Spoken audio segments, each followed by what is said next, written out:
Welcome back everybody to this new video to Express. Today we wanted to focus into something really easy. I'm going to show you exactly how to add multiple payment options to the Shopify store so you can start making sales immediately.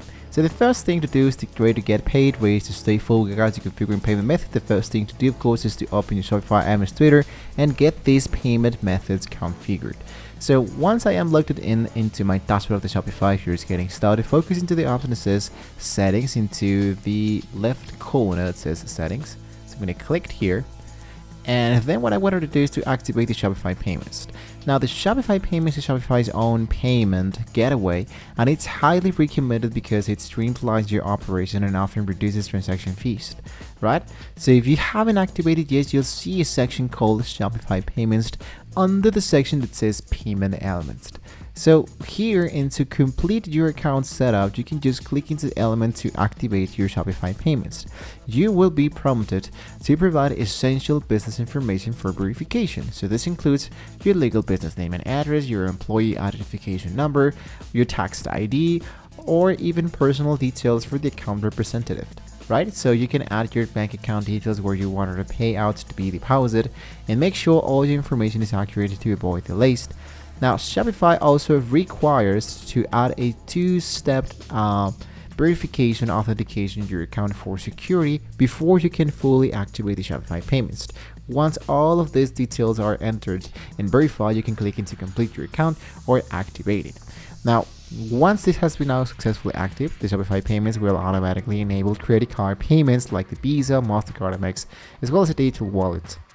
Now, while the Shopify Payments is really excellent, I noticed that there's a lot of people who says that they don't have access to this element of the Shopify Payments, and that is because Shopify Payments is constantly growing up, but it's not yet available into all countries. So you can see all the providers that the Shopify Payment has now added to offer. So if this one is not available, you don't have to worry because we can add a third-party payment provider, for example PayPal. Now here, down here where it says payments, if you scroll a little bit down, you have this element that says additional payment method, and here is the PayPal transaction. So PayPal is like really fundamental, really easily to create. So what you can do is to click into this element that says PayPal, and automatically it says setup, and here's my connected account. Now it says pending because we haven't actually generated an actual PayPal account, but here what you want to do is to just go for the option that says deactivate and activate it once again. Now this one is going to be sending you directly here into PayPal so you can sign in. Let's say you want to agree to the terms of service, go for continue, and when you head back directly here into the PayPal Express checkout, this might be available now.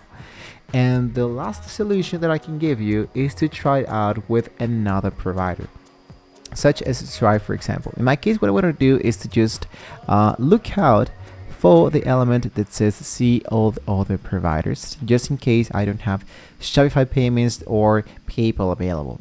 So here into the third-party providers, depending on the country you're currently living, you might be seeing tons of elements that you can use just in case this one is not enabled. The others weren't enabled before. You can just check out what is enabled into your country. For example, let's say that I am from Albania, right? So here's going to be appearing something different from Vietnam or Mexico or United States. So I'm going to click here into the upper right section, and I wanted to enable the elements that I would like to accept. Let's say, for example, that I wanted to accept Visa and MasterCard. So I have Airwallex, I have AppMax, I have Asia Bill, I have Authorize.net, the local Waterway, and so much more. So even what I can do is to just clear all of them, and you can try it out with something different. For example, let's say that I just type Stripe, for example. You can go for PayPal, Mercado Pago, Tarjetas. I'm gonna go for it. Let us know here the reason about it, and go for install.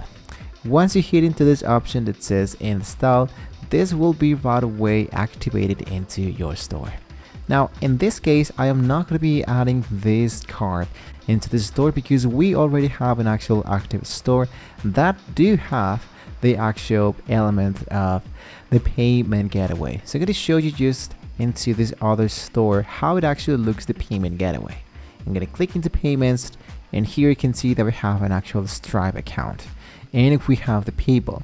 So when I click into the option that says managed, I have now enable, of course, the Visa and the MasterCard and even Apple Pay. And I wanted to disable American Express because I don't want to accept American Express at the moment. Lastly, once you finish with adding the payment provider, what you can do is to, of course, reorder the payment method or to test your payment method. So before you fully launch and promote your store, always run a test transaction. You can do this by navigating to here, this element that says test mode, and you can enable the test mode. So the customers can't check out while you're into the test mode. That means that if I enable the test mode, I can just look out for my products. Let's say, for example, I go for save. I close this. I head directly from my online store. I view my online store. And what I can do is to, of course, make one payment to see how it actually looks when somebody click into one product and click into purchased. And when I hit into purchase, what I can do is to see what happens here into my order section. Whether that would be like a fulfilled transaction, a paid transaction, refunded transaction, and paid transaction, whatever. So basically what's going to happen here is that you want it to be ready when the transaction has now been successfully done into your Shopify store. So there you have it, guys. Adding the payment method to your Shopify store is a straightforward process. So once you know where to go by offering a variety of security options like the Shopify Payments, the PayPal, and so much more, you might be ready to maximize your chances of converting visitors into paying customers. So don't forget to like, share, and subscribe to the channel. Share this video with anyone setting up their Shopify store. And don't forget to subscribe to this video once again for more essential e-commerce guides and tech tips. Thank you once again for watching the video, and I'll see you in the next video.